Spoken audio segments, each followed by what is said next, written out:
ये वो तारीख है जिसने वॉशिंगटन डीसी में बैठे अमेरिकन अधिकारियों की नींद उड़ा दी है। एक तरफ अमेरिका के नए राष्ट्रपति डोनाल्ड ट्रंप भारत पर भारी भरकम टैरिफ लगाने की तैयारी कर रहे हैं और दूसरी तरफ अमेरिका का ही सबसे पुराना दोस्त यानी यूरोप भारत के साथ अब तक की सबसे बड़ी डील साइन कर रहा है। सोचिए खेल क्या चल रहा है। रूस का तेल भारत आता है, भारत उस तेल को अपनी रिफाइनरी में धोता है, उसे डीजल और पेट्रोल बनाता है और फिर वही तेल यूरोप को बेच देता है। जब अमेरिका यूरोप से पूछता है कि तुम ये क्या कर रहे हो, तो यूरोप मुस्कुराकर कहता है ये रशियन तेल थोड़ी है, ये तो इंडियन तेल है। अमेरिका का तेल यूरोप गया, लेकिन यूरोप का पैसा भारत के रास्ते रूस पहुंच गया। इस पूरे खेल में अमेरिका ठगा सा रह गया है। आज अमेरिका चिल्ला रहा है, धमकियां दे रहा है।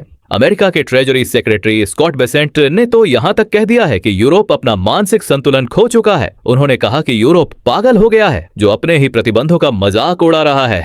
लेकिन रुकिए, क्या आपको लगता है कि ये सिर्फ तेल की कहानी है? जी नहीं, ये कहानी है भारत के उस मास्टर स्ट्रोक की जिसने 2022 से लेकर 2026 तक पूरी दुनिया का नक्शा बदल दिया। कैसे भारत ने पश्चिमी देशों के प्रतिबंधों को अपनी सबसे बड़ी ताकत बना लिया और जनवरी 2026 की इस नई डील में ऐसा क्या है जिसने व्हाइट हाउस में हड़कंप मचा दिया है। आज के इस वीडियो में हम डिकोड करेंगे इस ऑयल लॉन्ड्रोमैट को, कैसे भारत बना दुनिया का नया ऑयल किंग और क्या अमेरिका अब भारत को रोक पाएगा। कुर्सी की पेटी बांध लीजिए क्योंकि जियोपॉलिटिक्स का ये खेल बहुत गंदा और बहुत मजेदार होने वाला है। लेकिन आगे बढ़ने से पहले सच्चे देशभक्त वीडियो को एक लाइक और चैनल को सब्सक्राइब करके कमेंट में जय हिंद जरूर लिखें। कहानी की शुरुआत करते हैं अभी की सबसे ताजा खबर से। आज यानी जनवरी 2026 के आखिरी हफ्ते में क्या हुआ? अमेरिका में रिपब्लिकन सरकार वापस पावर में आ चुकी है। डोनाल्ड ट्रंप की टीम का एक ही एजेंडा है, अमेरिका फर्स्ट। ट्रंप प्रशासन ने आते ही भारत पर दबाव बनाना शुरू किया। उन्होंने कहा कि अगर भारत ने अपनी ट्रेड पॉलिसी नहीं बदली तो वो भारतीय सामानों पर 25 से 50% तक का टैक्स लगा देंगे। माहौल बहुत गर्म था। सबको लग रहा था कि भारत अब बैकफुट पर आ जाएगा, भारत डर जाएगा। लेकिन तभी एक खबर आती है जिसने सबको चौंका दिया। जिस वक्त अमेरिका भारत को दंड देने की कोशिश कर रहा था, ठीक उसी वक्त यूरोपियन यूनियन की president Ursula von der Leyen Bharat के साथ एक ऐतिहासिक समझौता कर रही थीं। इस डील को experts mother of all deals कह रहे हैं। यह अमेरिका के लिए किसी गहरे धोखे से कम नहीं था। इसे समझने के लिए आपको थोड़ा पीछे जाना होगा। जब यूक्रेन युद्ध शुरू हुआ तो अमेरिका ने यूरोप को बचाने के लिए अपने खजाने खोल दिए थे। अमेरिका ने अपना खुद का कच्चा तेल यूरोप भेजा ताकि यूरोप को रूस के आगे झुकना न पड़े। अमेरिका का प्लान था कि हम रूस की सप्लाई काट देंगे, यूरोप हमारा महंगा तेल खरीदेगा और रूस कंगाल हो जाएगा। लेकिन हुआ इसका ठीक उल्टा। यूरोप ने अमेरिका का तेल तो लिया, लेकिन वो काफी नहीं था। यूरोप को अपनी गाड़ियां चलाने के लिए, अपनी फैक्ट्रियां चलाने के लिए सस्ते डीजल की जरूरत थी और वो सस्ता डीजल अमेरिका नहीं दे पा रहा था। वो सस्ता डीजल आ रहा था भारत से और भारत वो डीजल कैसे बना रहा था? रूस के कच्चे तेल से। यानी अमेरिका जिसे ब्लॉक करने की कोशिश कर रहा था, वो तेल बस अपना रास्ता बदलकर यूरोप पहुंच रहा था। और इस बार उस तेल पर मेड इन रशिया नहीं बल्कि मेड इन इंडिया का टैग लगा था। और अब 2026 में जब अमेरिका ने सोचा कि वो इस रास्ते को बंद कर देगा, यूरोप ने भारत के साथ ऑफिशियल डील साइन करके अमेरिका के मुंह पर तमाचा मार दिया है। अब सवाल यह है कि आखिर यह जादुई खेल होता कैसे है? कैसे एक प्रतिबंधित तेल दुनिया का सबसे पवित्र तेल बन जाता है? इसे जियोपॉलिटिक्स की दुनिया में रिफाइनिंग लूपहोल कहा जाता है। इसे आसान भाषा में समझते हैं, जब जमीन से तेल निकाला जाता है तो वो कच्चा तेल होता है, काला, गाढ़ा और गंदा। आप इसे सीधा अपनी कार में नहीं डाल सकते, इसे रिफाइनरी में पकाना पड़ता है। साल 2022 में जब पश्चिम ने रूस पर प्रतिबंध लगाए तो उन्होंने नियम बनाया कि कोई भी रूस से कच्चा तेल नहीं खरीदेगा। लेकिन यहाँ एक बहुत बड़ा तकनीकी पेंच था। अंतर्राष्ट्रीय कानून कहता है कि अगर किसी देश में कच्चे तेल को प्रोसेस करके उसका रूप पूरी तरह बदल दिया जाए, जिसे सब्सटेंशियल ट्रांसफॉर्मेशन कहते हैं, तो उस तेल का मूल देश बदल जाता है। भारत ने इसी नियम को पकड़ लिया। भारत की प्राइवेट रिफाइनरीज जैसे जामनगर रिफाइनरी, जो दुनिया की सबसे बड़ी रिफाइनरी है, और नायरा एनर्जी ने रूस से भारी डिस्काउंट पर कच्चा तेल खरीदना शुरू किया। सोचिए, अगर दुनिया में तेल का भाव $80 था तो रूस भारत को वही तेल 50 या $60 में दे रहा था। भारत ने ये सस्ता तेल खरीदा, उसे अपनी रिफाइनरीज में प्रोसेस किया, उसे डीजल, जेट फ्यूल और पेट्रोल में बदला।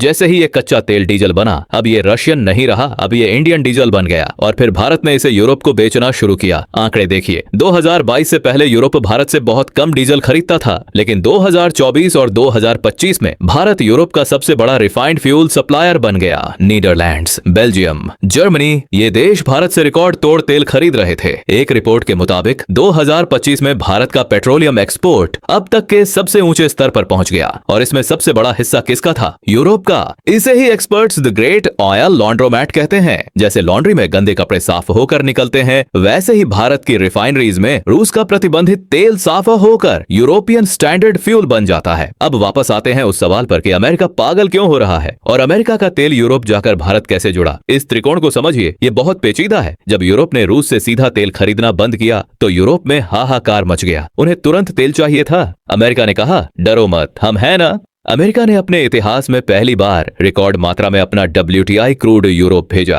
अमेरिका के टैंकर अटलांटिक महासागर पार करके यूरोप पहुंचने लगे, लेकिन अमेरिका का तेल हल्का होता है और यूरोप की कई रिफाइनरीज भारी तेल के लिए बनी थीं, जो रूस से आता था। दूसरी बात, अमेरिका का तेल महंगा था, उसे लाने का खर्चा भी ज्यादा था। यूरोप समझ गया कि सिर्फ अमेरिकन तेल से उनका काम नहीं चलेगा, उनकी इकोनॉमी डूब जाएगी, उन्हें सस्ता डीजल चाहिए था। तो यूरोप ने एक डबल गेम खेला। एक हाथ से उन्होंने अमेरिका से दोस्ती दिखाई और उनका कच्चा तेल खरीदा ताकि ट्रंप और बाइडेन खुश रहें, और दूसरे हाथ से उन्होंने भारत से वो डीजल खरीदा जो असल में रशियन तेल से बना था। अमेरिका को गुस्सा इसलिए आ रहा है क्योंकि अमेरिका को लग रहा है कि वो बेवकूफ बन गया है। अमेरिका ने अपना स्ट्रेटेजिक पेट्रोलियम रिजर्व खाली करके यूरोप की मदद की और बदले में यूरोप ने क्या किया? यूरोप ने अपना पैसा भारत को दिया और भारत ने वो पैसा रूस को दिया। यानी इनडायरेक्टली यूरोप अभी भी पुतिन की वॉर मशीन को फंड कर रहा है। बस अब बीच में भारत बैठा है और अपना मोटा मुनाफा कमा रहा है। स्कॉट बेसेंट का बयान इसी हताशा को दिखाता है। वो कह रहे हैं कि हम भारत पर टैरिफ लगा रहे हैं और तुम उनके साथ फ्री ट्रेड डील कर रहे हो। ये पागलपन है। लेकिन दोस्तों, क्या भारत को डर नहीं लगा? क्या भारत को अमेरिका के गुस्से का डर नहीं था? यहीं पर एंट्री होती है भारत के विदेश मंत्री डॉक्टर एस जयशंकर और भारत की स्ट्रेटेजिक ऑटोनॉमी की। जब 2022 और 2023 में यूरोप और अमेरिका ने भारत पर उंगली उठाई तो जयशंकर ने उनकी बोलती बंद कर दी। उनका वो बयान आज भी इतिहास में दर्ज है। उन्होंने कहा था कि यूरोप को इस सोच से बाहर आना होगा कि यूरोप की समस्याएं दुनिया की समस्याएं हैं, लेकिन दुनिया की समस्याएं यूरोप की समस्याएं नहीं हैं। भारत ने दुनिया को आईना दिखा दिया। भारत ने साफ कहा कि हम तेल वहां से खरीदेंगे जहां हमें सबसे अच्छी डील मिलेगी। हमारे देश की आबादी 140 करोड़ है। हम महंगी ऊर्जा का बोझ नहीं उठा सकते। लेकिन इसके पीछे एक और मास्टर स्ट्रोक था। भारत जानता था कि अमेरिका सिर्फ धमकी दे सकता है, लेकिन भारत पर बड़ा एक्शन नहीं ले सकता। क्यों? क्योंकि अगर अमेरिका भारत को रशियन तेल खरीदने से रोक देता तो क्या होता? सोचिए, अगर भारत रशियन तेल नहीं खरीदता तो भारत भी उसी मार्केट में तेल खरीदने जाता जहां यूरोप और अमेरिका जा रहे हैं, जैसे सऊदी अरब या इराक। इससे डिमांड बहुत ज्यादा बढ़ जाती और सप्लाई कम हो जाती। तेल के दाम $100, $150, शायद $200 प्रति बैरल हो जाते। अगर ऐसा होता तो अमेरिका में महंगाई आसमान छूने लगती। अमेरिका के चुनाव में किसी भी पार्टी के लिए जीतना मुश्किल हो जाता। इसलिए अमेरिका ने बाहर से तो गुस्सा दिखाया, लेकिन अंदर से वो चुप रहा। अमेरिका के अधिकारियों ने ऑफ द रिकॉर्ड ये माना कि भारत रशियन तेल खरीदकर दरअसल ग्लोबल मार्केट को स्थिर रख रहा है। भारत ने अमेरिका की इसी मजबूरी का फायदा उठाया। इसे कहते हैं जियोपॉलिटिक्स का स्वीट स्पॉट, जहां आप सबके लिए जरूरी बन जाते हैं। कहानी यहाँ खत्म नहीं होती। 2026 आते आते खेल और भी खतरनाक हो गया है। जनवरी 2026 की ताजा रिपोर्ट्स बता रही हैं कि यूरोप ने अब नियमों को और सख्त कर दिया है, लेकिन भारत ने अपने बाजार और फैला दिए हैं। खबरों के मुताबिक अब भारत का रिफाइंड तेल सिर्फ यूरोप नहीं बल्कि वेस्ट अफ्रीका, ऑस्ट्रेलिया और यहाँ तक कि ब्राजील भी जा रहा है। और मजे की बात सुनिए, अमेरिका खुद भारत से रिफाइंड प्रोडक्ट्स खरीद रहा है।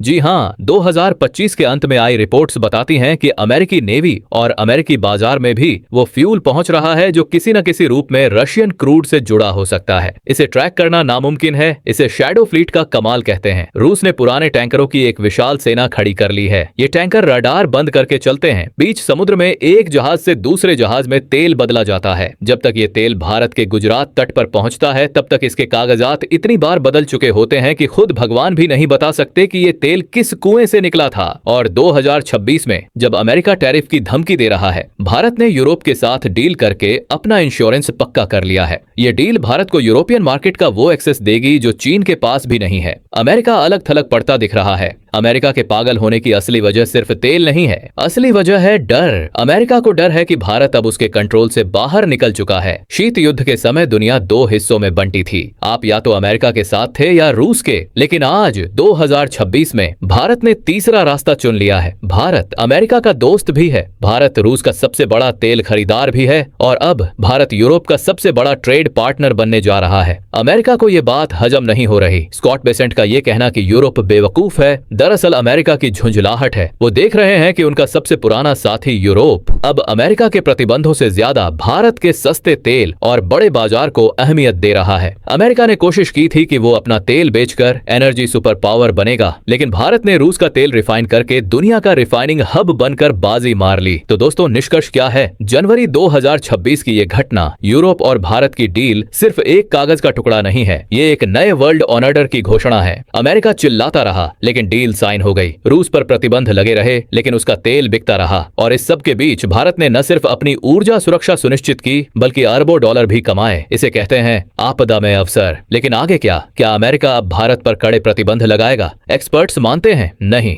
अमेरिका भारत को खोने का जोखिम नहीं उठा सकता। चीन को रोकने के लिए अमेरिका को भारत की जरूरत है, ये अमेरिका की मजबूरी है। वो भारत पर गुस्सा करेगा, टैरिफ की धमकी देगा, लेकिन अंत में उसे भारत के साथ हाथ मिलाना ही पड़ेगा। यूरोप का तेल भारत आया, अमेरिका का प्लान फेल हुआ और भारत ने दुनिया को दिखा दिया कि 21वीं सदी में राष्ट्रहित से बड़ा कोई धर्म नहीं होता। इस ऑनलाइन डिप्लोमेसी पर आपकी क्या राय है? क्या भारत ने सही किया? कमेंट सेक्शन में अपनी राय जरूर लिखें और अगर आपको भारत की ये कूटनीतिक जीत पसंद आई तो जय हिंद लिखना न भूलें। चैनल को सब्सक्राइब करें क्योंकि जियोपॉलिटिक्स की अगली बड़ी खबर हम सबसे पहले आप तक लाएंगे। मिलते हैं अगली वीडियो में।